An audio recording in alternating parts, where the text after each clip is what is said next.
This is Professor Cruz. As we are asked to distance ourselves to reduce the opportunities for the contagious diffusion of the coronavirus, think about how the formation of our cities and how the ways in which we interact in urban areas facilitates contagious diffusion of disease. Think about how our urban area is set up and what is happening in the world in terms of the growth in urban areas and where the disease is diffusing. So this week we're going to look at how most of the people live in urban areas in the world. Our questions for consideration. Think about how urbanization is related to population growth and migration as you think about the topics we've discussed in the past. Remember that as population has grown, people have migrated to cities, and cities have absorbed the bulk of the population growth. Migration is likely to occur in the second and third stages of a country's demographic transition. So, what portion of the world's population lives in cities? How has the portion living in cities changed over time?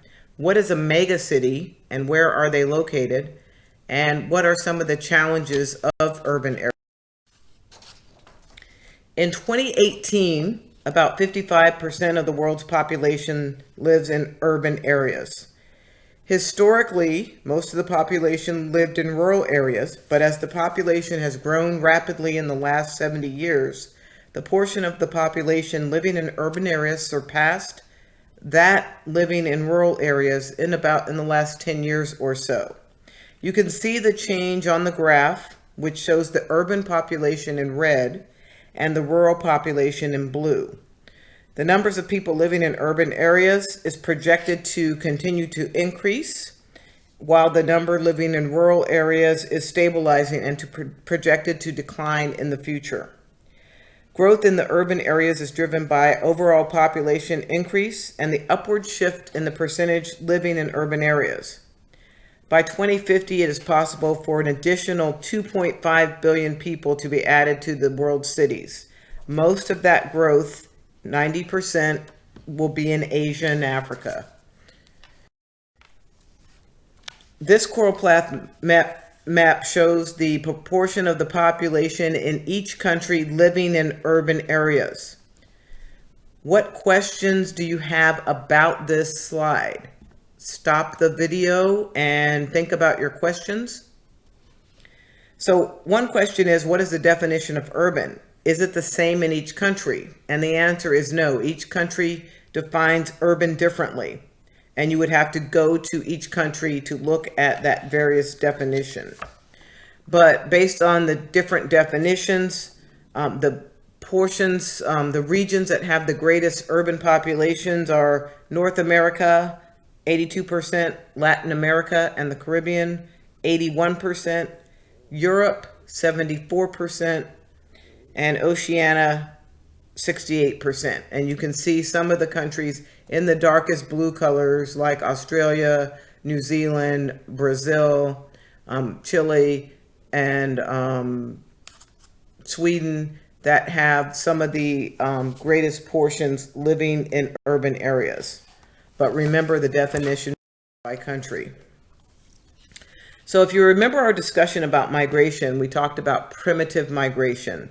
And that was the norm when people were hunters and gatherers. They moved around looking for food. So think about the agricultural revolution that was displayed in the world population video, the video with the dots appearing over time on a map. People started to improve agriculture, and then they were able to settle in one location. And then cities started to form. So cities started to form because to support agriculture, or people needed agriculture to support the cities. Is it the chicken or the egg? So urbanization began with the agricultural revolution, or soon thereafter, as agriculture required populations to settle. Settlements were now built with more permanent materials, and the shift from hunting and gathering was actually required people to work harder. More work was required to feed the family. And it wasn't great because mortality increased because the number of foods available declined, at least initially. Hunters and gatherers spend approximately 1,000 hours per year getting food, while rice farmers in southern China spend about 3,000 hours per year tending to rice crop. So when people settled, their lifestyles changed. Hunters and gatherers had more disposable time and freedom, perhaps more leisure time. But for all but the elite, the urban agricultural revolution contributed to a loss of freedom, greater work discipline. People were working in a timed environment, and that created also a need for social order as people lived closer together. The powerful ruled over the farmers, and then in some cities, what we see from examination of climate, decline in rainfall contribute to the collapses of some early settlements. One of the things we note for some of the early cities is that cities had a religious monument in the center. The wealthy people lived in the center, and the poor people and farmers lived on the periphery because they lived closer to where they were working. So the second urban revolution is industrial cities. So again, if you think about the population video, you think about the Industrial Revolution and when that occurred, beginning in the 1700s in Europe. So urbanization is a geographical redistribution of population from rural to urban areas. Also requires a spatial reorganization of society and a social reorganization of space. Cities incubate social and political change. So one of the things that changes is you have a merchant economy when you have settlement. There is a need for money. Trade is extended. More rules are needed, and ways of managing laws and rules are needed, and that's when governments form. Manchester, England, shown here, was an example of one of the early industrial cities. City planning was new, and new workers' housing was built without regard to quality. So again, at this time, people were mainly pedestrians, unless you had horses. So people had to live near where they worked. No one controlled the need for clean water, sewage, and waste removal. Manchester had one of the earliest cholera epidemics in 1831 to 1832. So some of you know about cholera. Those of you who haven't been exposed to it yet have learned that this is a waterborne disease, and that happens when the water becomes contaminated. Housing in poorer neighborhoods typically lacked indoor plumbing until the end of the century, the end of the 1800s. Population was growing continuously due to rapid population growth and migration from rural areas. So it was higher rates of births than deaths, and people were moving to the urban areas from the rural areas. In 1801, about 70% of the British population lived in places smaller than 2,500 persons. In just 50 years, by 1851, over 40% were living in cities of greater than 100,000 or more persons. So think about that change in a place from growing. The cities grew tremendously, and the cities were very large. Manchester and London are examples. So in the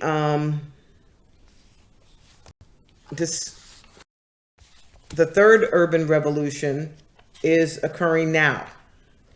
And what we see now is, one, the world has shifted to more than 50% of the population living in cities, and the scale of the cities is increasing. So the cities are larger, and the cities are growing rapidly, especially in the developing regions or the less developed region as shown here. In 2010, 46% of the population in less developed regions lived in urban areas. By 2050, 64% is projected to live in urban areas. In 1800, there were only 2 cities with 1 million or more inhabitants. Only 2 cities in 1800 with only 1 million or more inhabitants, London and Beijing, China. In 1900, there were 13 cities with 1 million or more. Now there are several hundred cities of this size, and there are 35 with over 5 million or more, and this number is growing. So let's take a look at some of those trends. This map shows the growth rates of urban agglomerations. So those large cities in the world of over 500,000 people. So again, half of the world's population lives in urban areas with greater than 400,000 people. This map shows the largest cities or urban agglomerations in the world. The cities that are red are growing the fastest at 5% per year. The cities that are colored green are growing the slowest. Notice that the fastest growing cities are in China, India, South Asia, and Africa. So the United Nations, 1 out of every 8 people live in mega cities. That's 10 million or more people.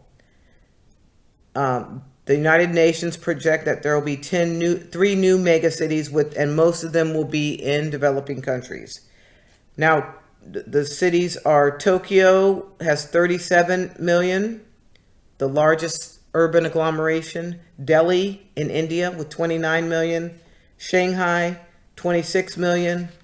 Mexico City, 22 million. Sao Paulo, Brazil with 22 million. Future growth is that 35% of the new megacities are projected for India, China, and Nigeria.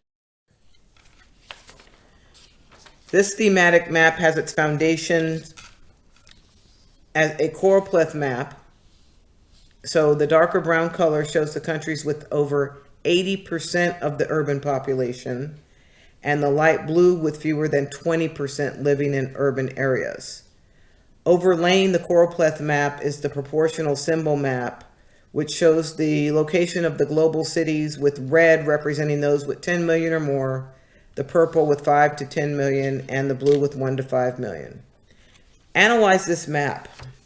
Based on the projections for population growth, what do you think is projected for the future in different regions? How did the settlement patterns change over history so that we have achieved the patterns of urbanization today? And just to focus us a little bit on the US so we can look at this urbanization in context, this map shows the urban areas and clusters in the US in 2010. Based on the Census Bureau, urbanized areas, which are shown in purple, so that includes areas like Atlanta, which includes the city and the suburbs, and like the District of Columbia, the city and the suburbs. We looked at the graph with all the different counties. That is part of the urbanized area. Urbanized areas contain 50,000 or more people, and the areas get latched on to different areas. Urban clusters, which are basically smaller cities, contain at least 10,000 people. And you can see the urban clusters are the green dots on this map. So you can look at where the population is distributed, where the urban agglomerations are, and where the urban clusters. One of the things I've asked you to do in this class is to work on writing a good paragraph. So in this slide, I want you to listen carefully to the paragraph, and I want you to count the geographic terms used as a model and think about how I analyze the data in this map. So here's the paragraph. This map shows mega regions in the United States as of 2008, whereas the previous map was a choropleth map with the counties as the geographic unit and showing all of the U.S. metropolitan statistical areas. This map focuses on the mega regions and shows the largest cities using proportional symbols. Each color in this thematic map represents a mega region, so you can see how they are dispersed in the United States and the spread of each mega region. This cartographer shows the Great Lake region covering the most ground. The Northeast is the most condensed and probably the most populous. One of the emerging regions is the Piedmont Atlantic, with Atlanta as the node. This set of megaregions represents the historic population from colonial times to the growth of the western and southern regions in the 20th and 21st centuries from internal migration. Here are the geographic terms used in the previous slide. Proportional symbols is used, not map, but I'll count that in this case. So in the previous slide, I was able to use 9 different geographic terms minimally. City is defined as an urban settlement that has been legally incorporated into independent, self-governing unit with locally elected officials, taxes, and all that goes with that. The central city is a city that is also surrounded by suburbs, and together they are called urbanized areas. The Census Bureau believes that about 70% of Americans live in urbanized areas. The U.S. Census Bureau measures the functional area of a city known as the Metropolitan Statistical Area, or MSA, as an example of a region. We talked about this in class a few weeks ago. An MSA is composed of any county with a central city of greater than 50,000 people and any adjacent counties with a large percentage of work commuters to the central city's county. So we looked at the Metropolitan Statistical Area of Washington, D.C. Smaller urban areas are called micropolitan statistical areas and have between 10,000 and 50,000 inhabitants. Overlapping metropolitan areas are called megalopoli or megalopolises. Northeastern United States, from Boston to the south of Washington, D.C. is one of the megalopolis. Texas Triangle includes the cities of Austin, Dallas, Fort Worth, Houston, and San Antonio. And the Southern California mega region extends from the border of Mexico, north to Santa Barbara, west to Las Vegas, and principal cities include Los Angeles, San Diego, Anaheim, Long Beach, and Las Vegas. So once you have big city regions and they are dispersed and development continues and goes on, that's when you have urban sprawl. Steady suburbanization of jobs and residences extends the region. And in the U.S., in 1950, 23% lived in suburbs. In 2010, it was 46%.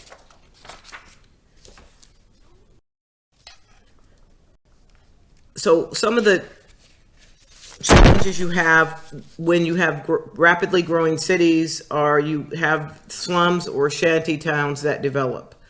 According to the United Nations, as many as 35% of the world's population live in slums or shanty towns. These slums are shown in Karachi, Pakistan. According to the United Nations, over half of the urban population lives in slums. In Asia, it's about 30%, and in Latin America, 24%. Remember that most of the world's population growth is occurring in these areas.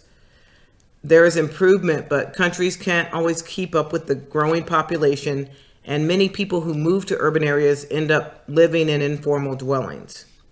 There are slums with as many as 2.4 million people living in them.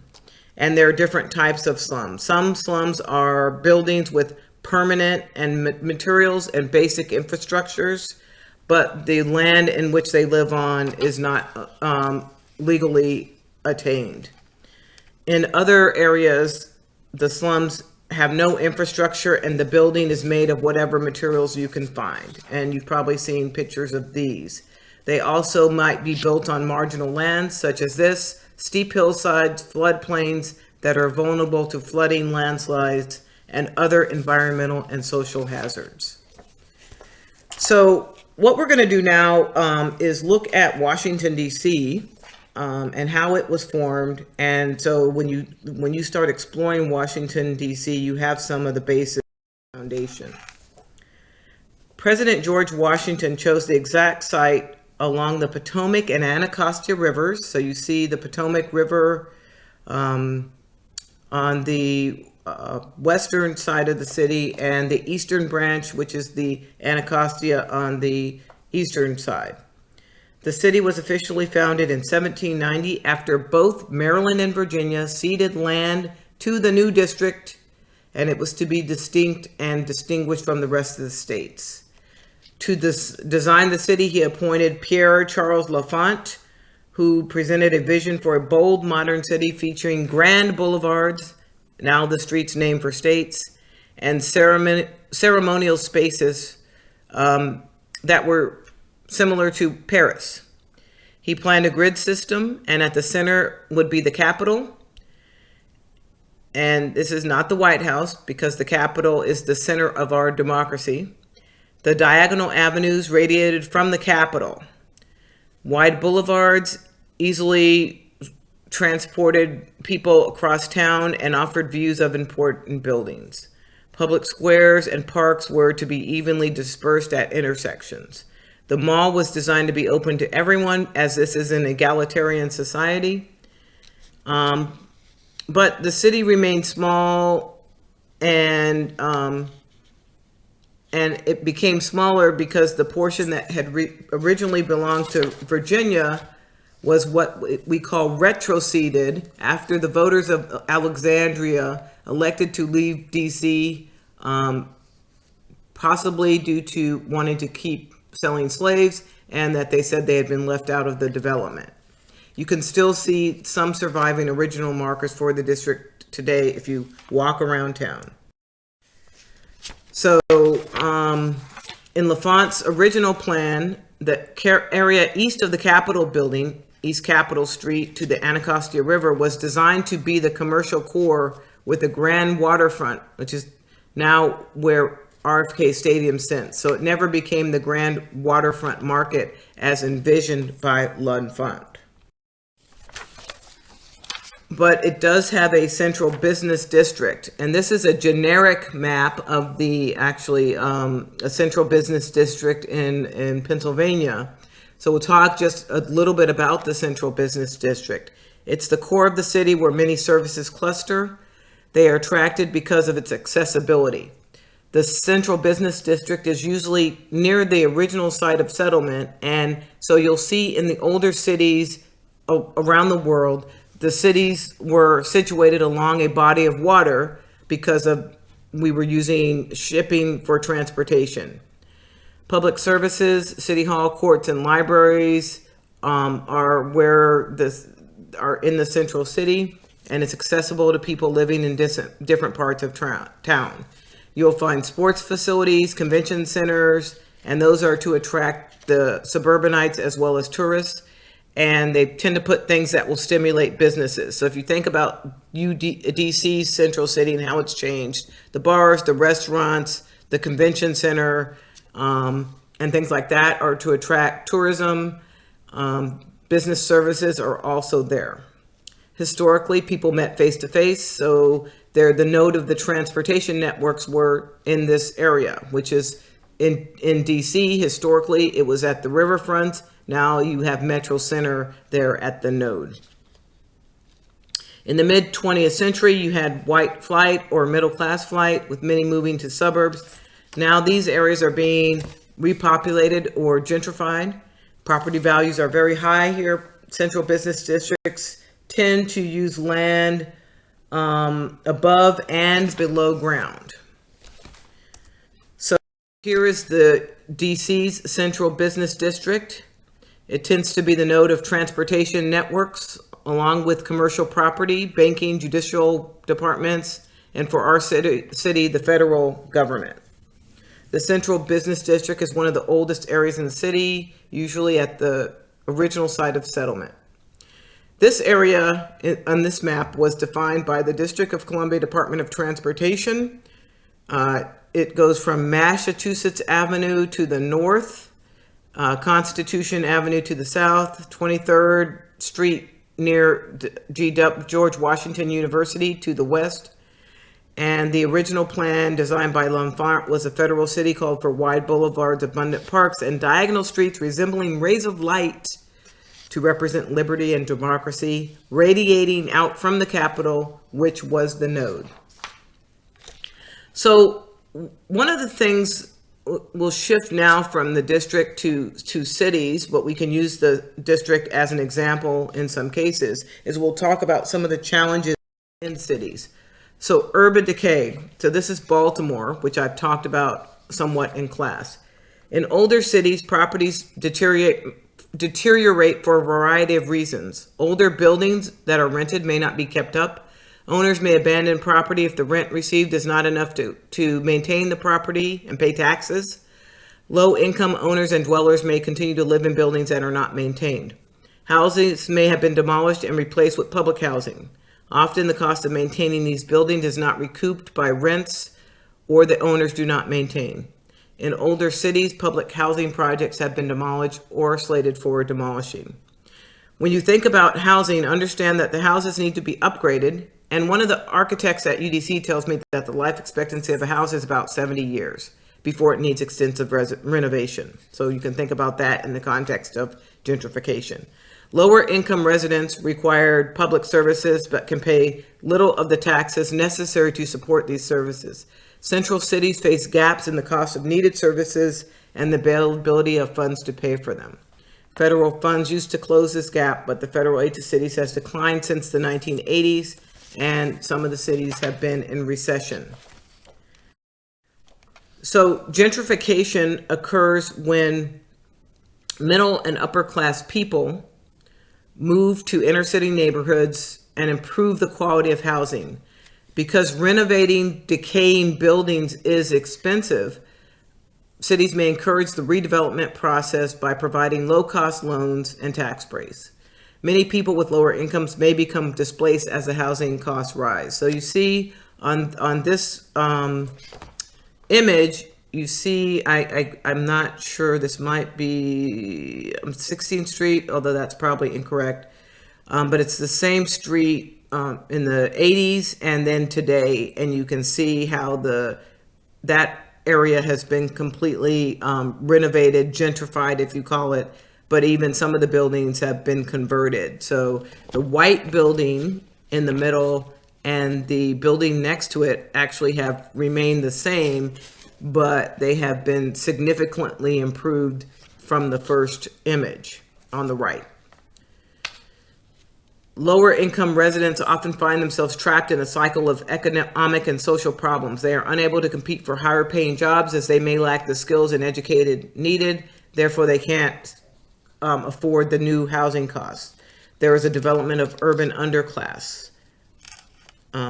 Usually the underclass poor are concentrated in specific neighborhoods and probably segregated from other populations. So this map shows from 2000 to the present, shows census tracts in Washington, D.C. The tracts that are in the dark blue are tracts that have gentrified because, and we'll get to the definition of gentrification in a moment.